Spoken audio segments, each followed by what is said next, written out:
Hi everybody, myself Dr. Trapti Gupta and today we will discuss Joule-Thomson effect. According to this effect, the behavior of real gas was thoroughly investigated by Joule in collaboration with Thomson by carrying out a series of experiments from 1852 to 1862 that led to the discovery of phenomena called Joule-Thomson effect.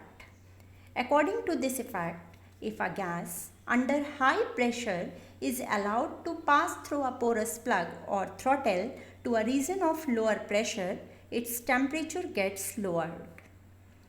Next is Joule-Thomson experiment.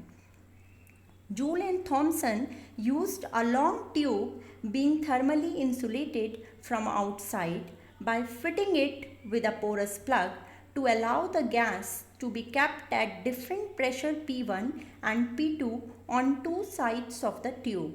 As soon as the flow becomes steady, its temperature at two extreme ends of the tube was recorded by very sensitive thermometers and pressure difference was measured by using a gauge.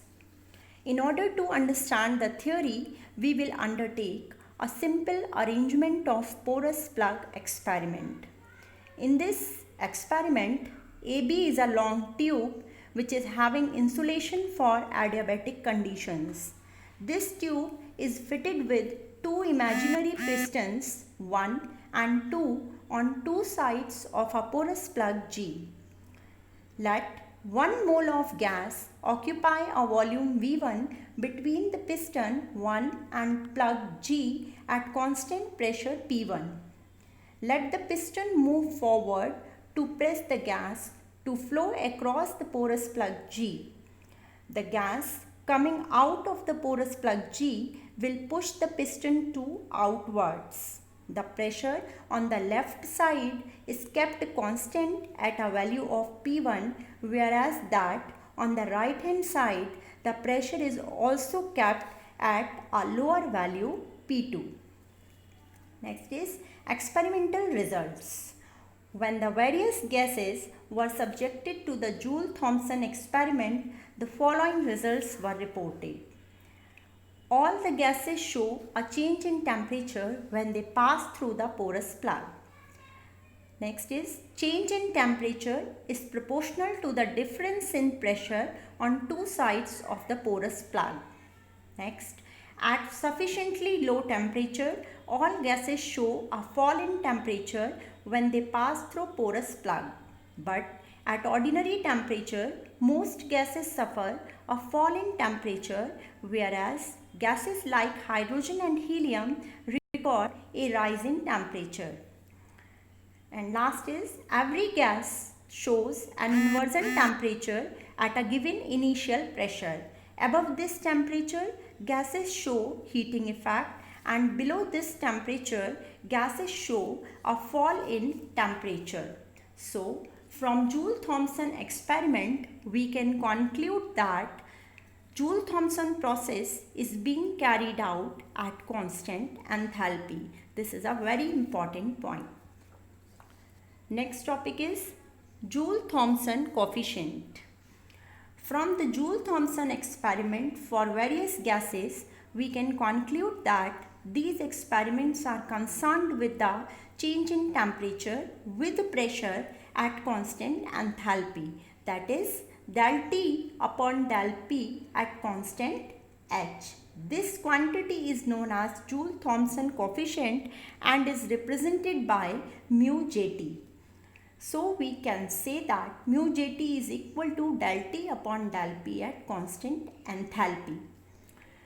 Next is nature of Joule-Thomson coefficient, that is mu Jt.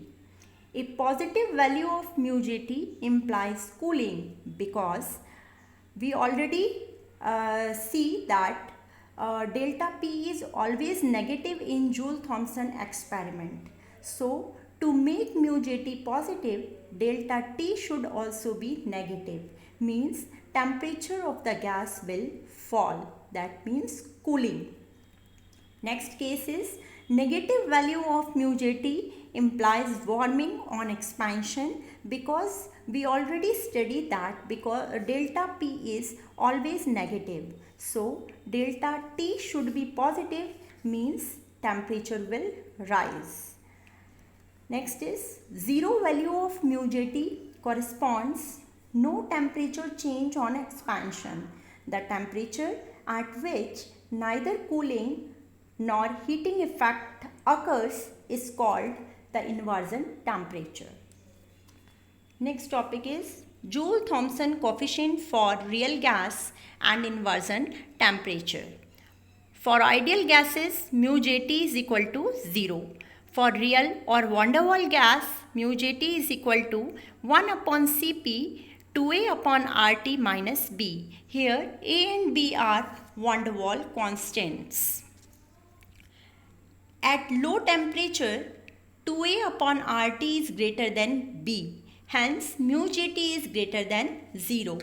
At high temperature, 2A upon RT is less than B. Hence, mu Jt is less than 0. When 2A upon RT is equal to B, that means mu Jt is equal to 0. This temperature is called inversion temperature and it is denoted by Ti. Ti is equal to 2A upon Rb.